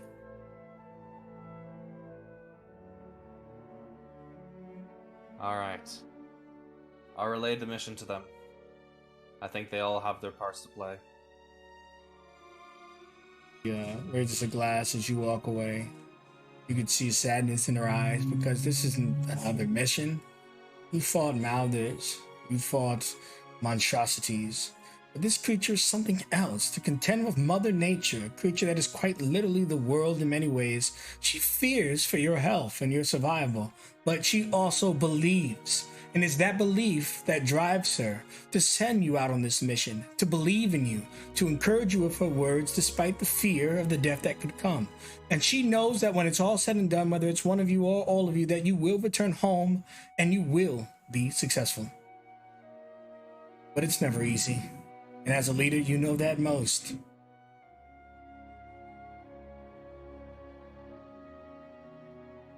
Now, as you do go back to your room, finally settle in, the rest of you have a moment now to tell me what your characters are doing before you go to bed. This will be your final moment tonight, so think about what you want. We'll go in order as before, so be Ashert, Nim, Phoenix, Zig, Godric, and Sersha. Actually, since Phoenix threw us into this whole debacle, we'll have Phoenix take us out last. So, Ashert, your final moment of tonight's session, what are you doing? For everything going on, what are you thinking? Estrid finishes more documents, never-ending documents that appear to line her desk every night and day. As she closes the last one, she thinks back to this girl that has been brought into their fray. The proud Vanguard, and now a fugitive. What has been lost can never be replaced. There is no making amends, there's only making do. This just as how her family is villainized, but is bound by a duty to have their evils always work in the favor of the greater good. If you believe it to be a burden, the task will never end. But if you believe it to be your duty, it will live past you. How will this Phoenix play her role?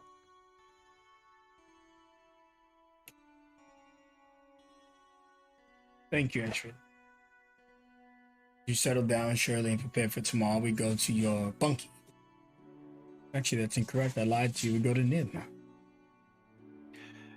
On the way into his room from the dining room, he grabbed that book off the shelf that had the bookmark in it. He went and laid down on his bed and opened it up to the bookmark. And Confetti pops. what in the hell?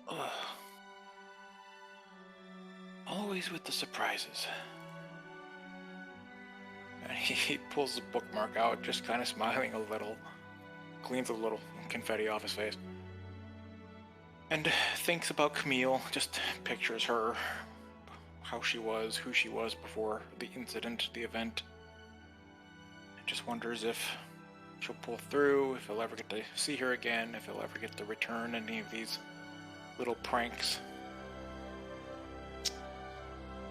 And he sits there and he places the open book on his chest and just stares up at the ceiling for a while. Just thinks about the companions, thinks about the captain. He knows the captain's never led him astray before. But to put their trust into this individual is going to be so difficult. But he's going to do it, and he's going to try, and he's going to do it for them. Companions, the ones that he trusts. And his mind wanders back again to Camille for the last few minutes before he falls asleep. As his eyes close, a small tear runs down his cheek as he drifts off asleep. Thank you. Zig. So Zig is back at her table. She was contemplating earlier about everything that's happened and possibly going to happen and the state of their little family right now. She's also thinking back on Phoenix, and it seems like it's possible she may not be that bad, but she's still holding out some of her reservations.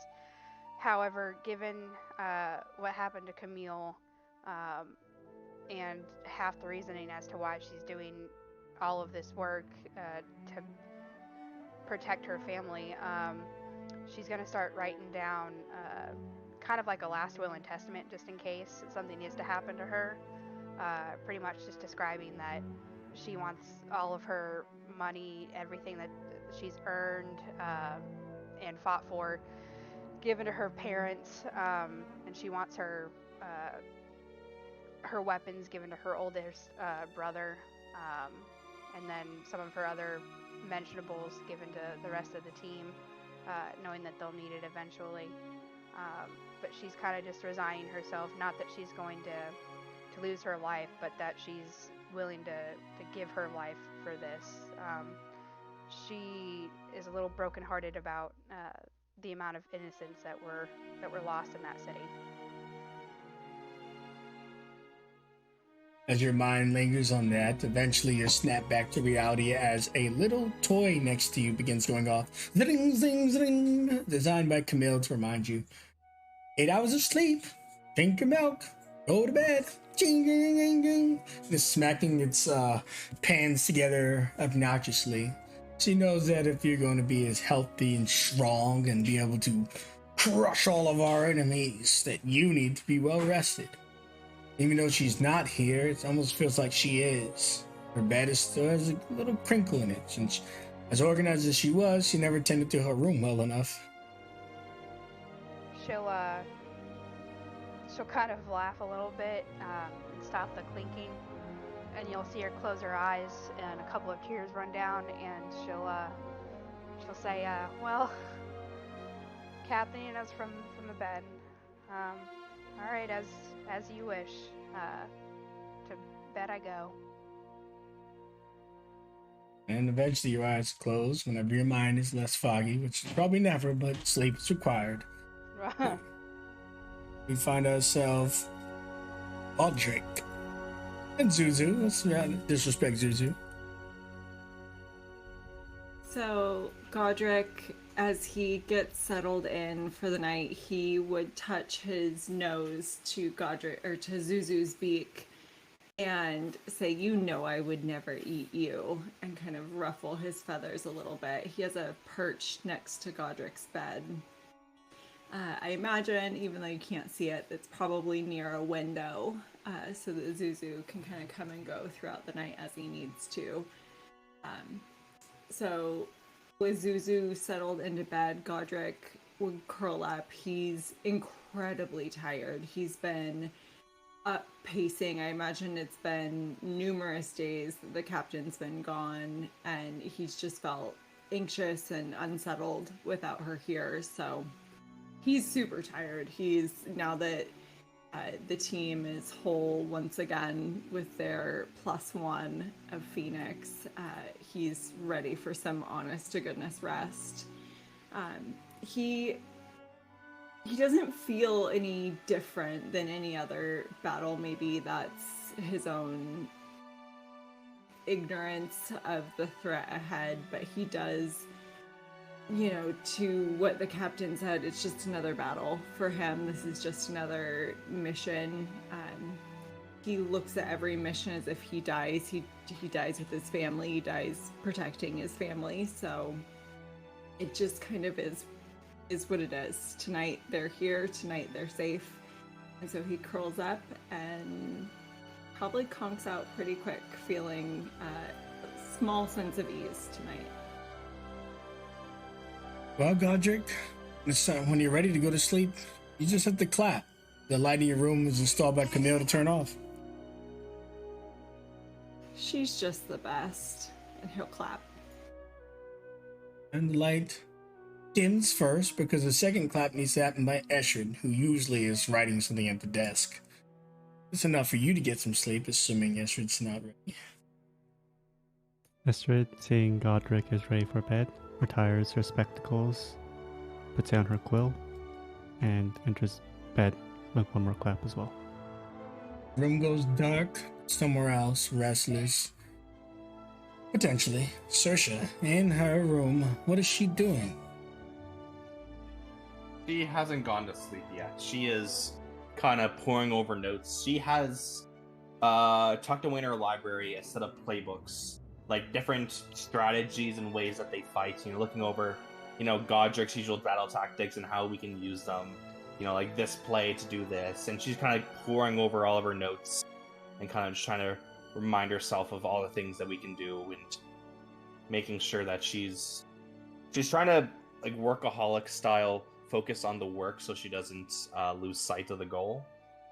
And the entire time she's just kind of thinking about each person and thinking about all the things that she knows about them that no one else does, and she's kind of thinking to herself, it's not going to be easy. I'm going to make sure it happens. And just kind of very much focusing on her work and just wanting to make sure she brings everyone home. And after writing some notes, maybe even like making a separate notebook for this mission in particular, talking about everything she talked about with Q, she finishes writing a whole notebook of information, sets it aside before going to bed.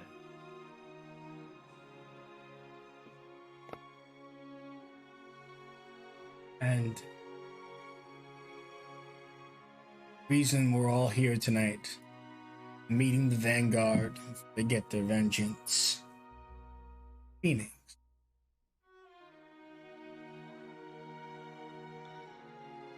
Phoenix has made her way to the dry dock. She looks around for a corner or a section where she can spread out without being in anybody's way or blocking them from coming and going. Once she finds that corner, she takes her bag and dumps it out and spreads her stuff around. She's used to having lots of room to work. These are kind of confined corners. She picks up the new tools. She wonders, should I have thanked them? I don't know what's the right thing anymore, what they expect, but I'm thankful. She sets them aside. She straightens up some other things. She looks at a capsule that she had prepared webbing in. She had done it in honor of Mistafar. God, what would he say right now if he knew? She sets that aside and she gets her stuff together, and she's fighting exhaustion.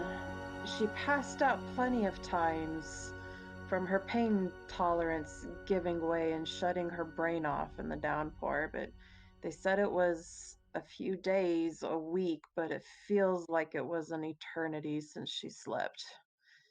But she can't right now. She has to make gadgets for tomorrow. If anybody knows how dangerous this thing is, it's her. She's never known a machine, a construct, to be so devious. It got her. Captain kept calling her a fool. She hated that. It felt wrong, but she sighs. It's the truth. She picks up another one and she thinks, I don't know what they're capable of, but we're gonna need to cure wounds. And she starts working on a vial. As the night goes on, she looks at her gloves, which she has taken off her hand to allow them to rest, but real teeny tiny. She puts her glasses up on her head because this is close work where her eyes can actually see better. This little bauble in here, she needs to open it and refill it with stuff. And she this is her thing. She loves to tinker, she loves to create, and for a little while she forgets about all the chaos swirling around her. But try as hard as she might, she doesn't get as much done as she would like to. She falls asleep, exhaustion takes over, She doesn't need a bed. She rarely actually sleeps in beds anyway.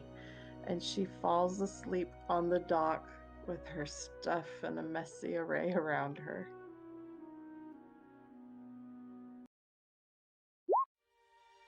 And as you go to sleep, the camera kind of pans out to all of Ikarus.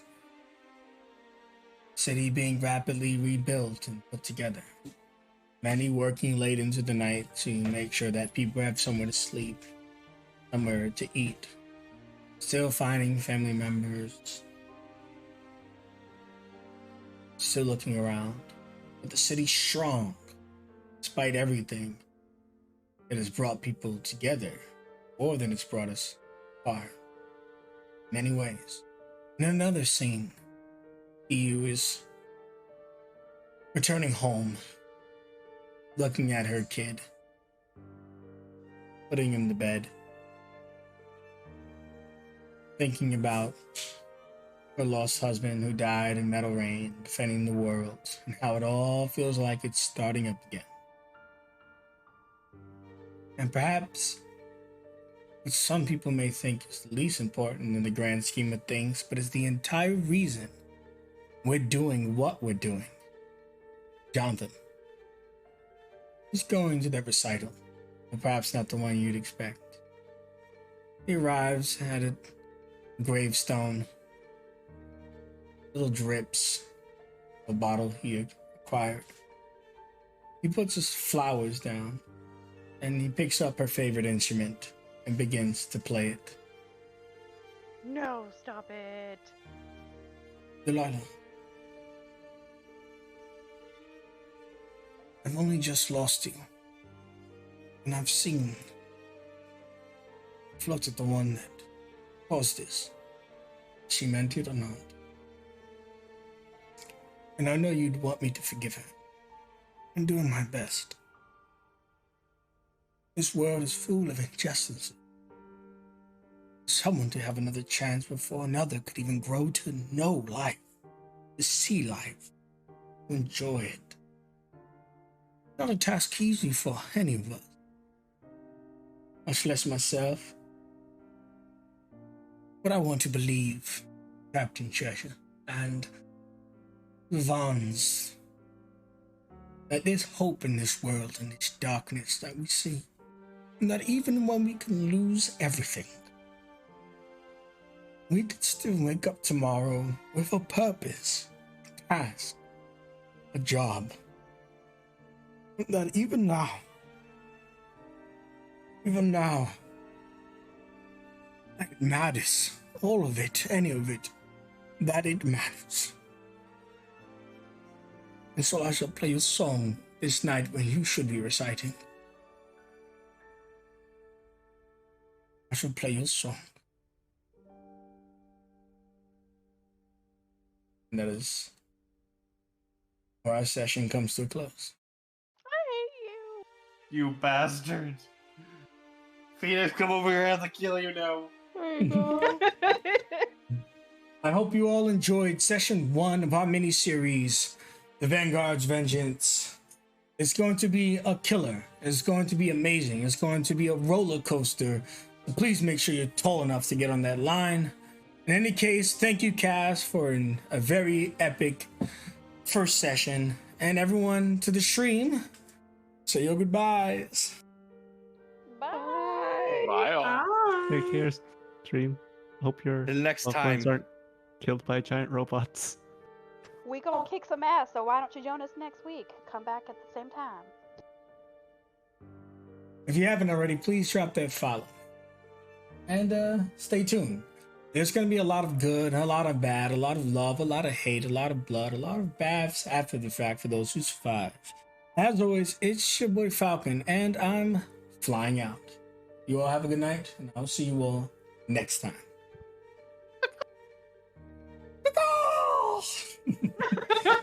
Zuzu, send your regards.